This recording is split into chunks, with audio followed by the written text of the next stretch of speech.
Je voudrais envoyer mes salutations fraternelles à un de nos frères combattants qui aujourd'hui a des soucis de sécurité. Nous tous, on a des soucis de sécurité, je reviendrai là tout à l'heure.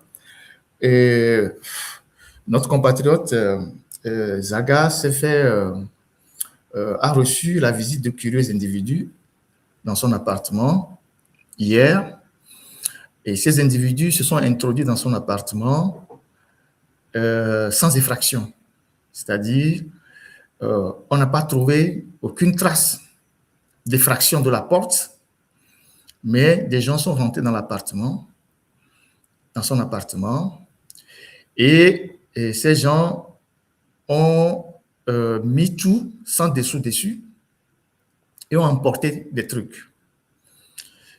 Il a une caméra dans son appartement, dans sa chambre.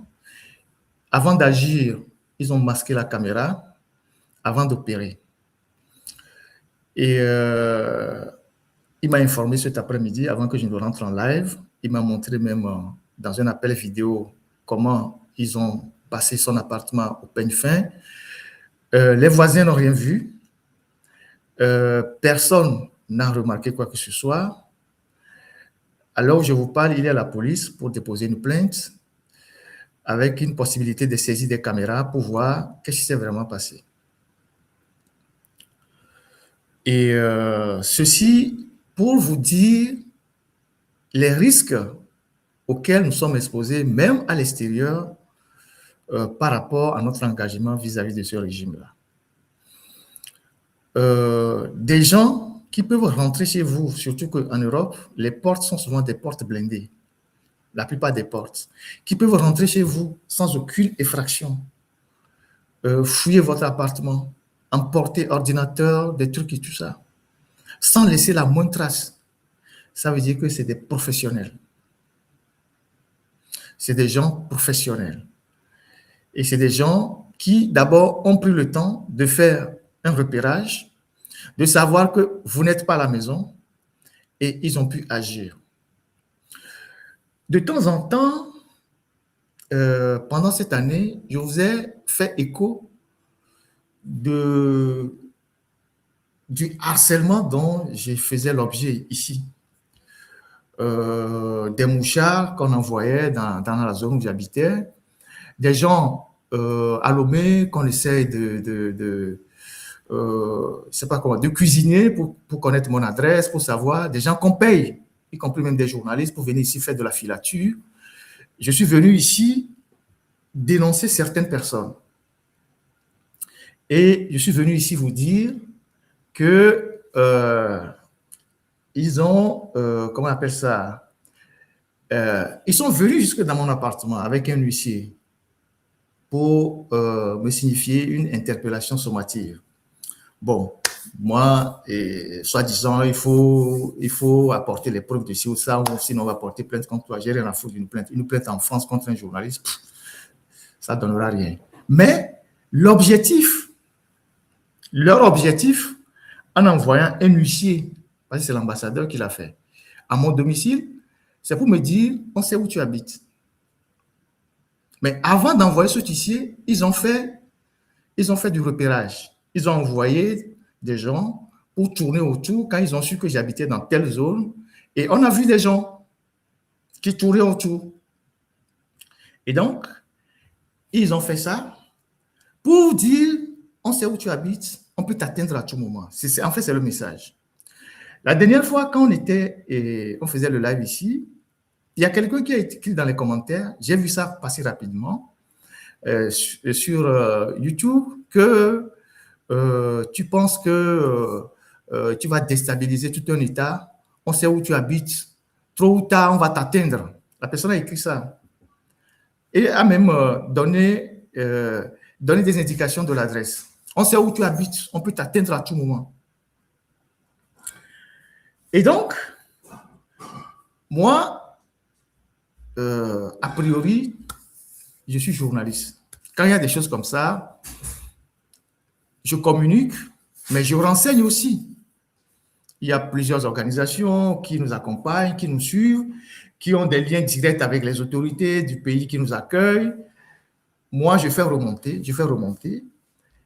Et dans la dernière période, par rapport à ces actes hostiles qu'ils ont... Parce que quand vous faites face à un État, fort, lui, il a tous les moyens.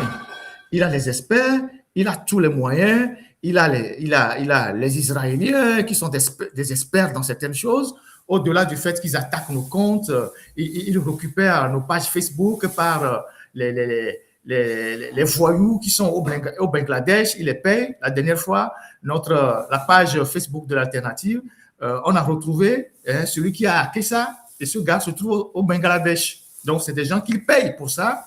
Donc, ils font la guerre numérique, mais ils font aussi la traque physique qui vous amène à changer vos habitudes de vie, à vous méfier de tout le monde, surtout à vous méfier des gens qui sont les plus proches de vous. Parce que si on doit t'atteindre, c'est pas celui qui est le plus proche de toi. Et donc, moi, j'ai remonté plein d'informations. Je ne vous dirai pas les détails. J'ai été écouté par les services compétents. Ils sont venus regarder la localisation de l'appartement. Il y a des mesures qui ont été prises. Et tout ça, c'est avec la pression des associations qui nous accompagnent. Je voulais saluer Reporters sans frontières, qui est très engagé sur la question de notre sécurité, de ma sécurité ici en France, et qui surveille de très près tout ce qui se passe. Blaise Compaoré a commis 2 grands crimes dans sa vie. Le premier crime, c'est l'assassinat de Sankara. Le deuxième crime de son régime, c'est l'assassinat de Norbert Zongo. Et ce sont les 2 crimes qui le poursuivent jusqu'à ce jour et qui poursuivent sa famille. Je pense que Faure Gnassingbé et ses amis qui pensent que nous sommes aujourd'hui ceux qui les dérangent parce que dans le pays, ils ont réussi à faire taire pratiquement tout le monde et qu'ils veulent exporter leur méthode de barbouze là où nous sommes, je pense qu'ils vont se mettre le doigt dans l'œil. Parce que nous, on informe quand même, on prend nos mesures. Tout le monde sait aujourd'hui en France que nous sommes des cibles pour le pouvoir togolais et qu'ils sont en train de multiplier des manœuvres. L'ambassadeur en France, il était à Lomé, il est rentré la semaine passée. Tout ce qu'ils font, on est au courant. Tout ce qu'ils font, on est au courant. Les réunions qu'ils font, on est au courant. Toutes les méthodes qu'ils veulent utiliser, on est au courant. Donc, ce qui vient de se passer chez Zaga n'est pas le fruit du hasard. Puisque c'est des choses qui sont planifiées depuis. Et peut-être, ils se disent, 2026, il faut passer à l'acte. Il y a des gens qu'il faut forcément faire taire en 2026. Je ne me fais pas d'illusion que je suis dans la liste, peut-être pas le premier sur la liste, mais je suis quand même quelqu'un qui doit être sur leur liste. Mais on informe, on renseigne, nos déplacements sont suivis. Les gens qui sont là à faire les petits zozos là, on les signale. Et c'est une bonne chose que Zaga aille porter plainte et que la police vienne faire une visite scientifique dans son appartement, relever des empreintes pour savoir qu'est-ce qui s'est passé, saisir les caméras et tout ça. De toute façon, il n'y a aucune piste à écarter. Il n'y a aucune piste à écarter.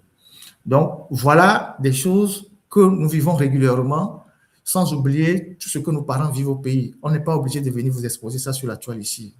Nos parents vivent au pays, les pressions, les menaces, tout ce qui se passe. Mais nous sommes résolument engagés.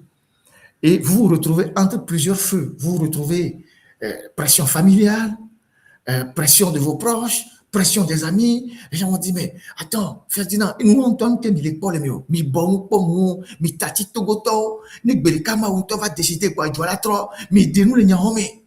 Vers quoi famille au bon. Ça, c'est la réflexion des Togolais.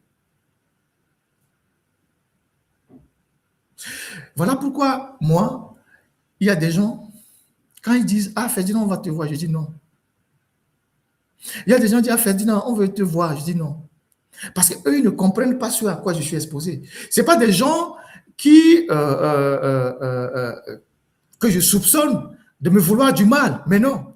Mais à partir du moment où je sors de mon domicile, je sors de mon cadre de vie, je suis vulnérable. À partir du moment où je ne suis pas chez moi, je suis vulnérable. À partir du moment où je me retrouve dans une rencontre, dans une fête, quelque part, je suis vulnérable. On ne sait pas par où le coup fatal peut arriver. Donc, ceux qui m'appellent pour dire, Ferdinand, on veut te voir, il faut qu'on se voie. Je dis non, il faut comprendre. Parce que vous n'avez aucune idée de la manière dont on est traqué, on est exposé. Moi, j'ai été écouté plusieurs fois par les services ici pour savoir les dispositions à prendre. Parce que les ONG ont fait pression, les organisations de presse ont fait pression. Je suis quand même, de par mon parcours, un journaliste en toute modestie mondialement connu. La semaine passée, c'est le CPJ qui m'a appelé pour savoir où j'en ai avec mes problèmes de sécurité. C'est eux qui m'ont donné le prix. Ils ont des connexions un peu partout dans le monde. Maison Blanche, en France, ils ont des relais un peu partout. Mais ce sont des choses que nous gérons avec calme et sérénité. Malgré ça, on vient, on parle, on continue d'exposer le régime. Donc, je voudrais dire toute ma solidarité avec notre frère Zaga qui a eu cette visite-là des individus. On ne sait pas encore qui ils sont. Peut-être la police va déterminer qui ils sont, et qui ont cambriolé son appartement sans effraction et ont emporté ordinateur et tout ce qu'ils ont trouvé dans son appartement. Alors, dans la même droite ligne de ce qui se passe là, je voudrais dire merci à tous les Togolais qui nous accompagnent dans cette lutte-là. La lutte n'est pas facile. Cette lutte-là, elle est périlleuse. Mais il y a des Togolais tous les jours qui nous accompagnent, soit dans la prière. Je remercie tous les prêtres qui prient pour moi. J'ai plein d'amis qui sont au Togo, qui sont en Côte d'Ivoire, qui sont au Ghana, qui disent les messes pour moi. Je remercie ceux qui sont dans le culte ancestral, qui font tous les jours comment je dirais ça, des consultations, qui invoquent les ancêtres. Je remercie les pasteurs, tous ceux qui, quelque part, nous portent dans leur cœur et prient pour nous parce qu'ils sont convaincus que le travail que nous faisons est un travail d'utilité publique. Donc, ce sont ces gens-là qui nous donnent la force de continuer. Ce sont ces gens-là qui nous donnent l'énergie de pouvoir continuer ce combat. Ce sont ces gens-là qui sont véritablement notre bouclier et qui nous permettent d'avancer. Donc, je voulais vous dire à tous, vous tous qui êtes connus, non connus, qui nous portent dans ce combat, je vous dis merci. Ce que nous vivons n'est pas facile, on ne peut pas venir tout dire sur la place publique, mais Dieu est grand et nous accompagne. Donc, je vous dis sincèrement merci pour tout ce que vous faites pour nous accompagner.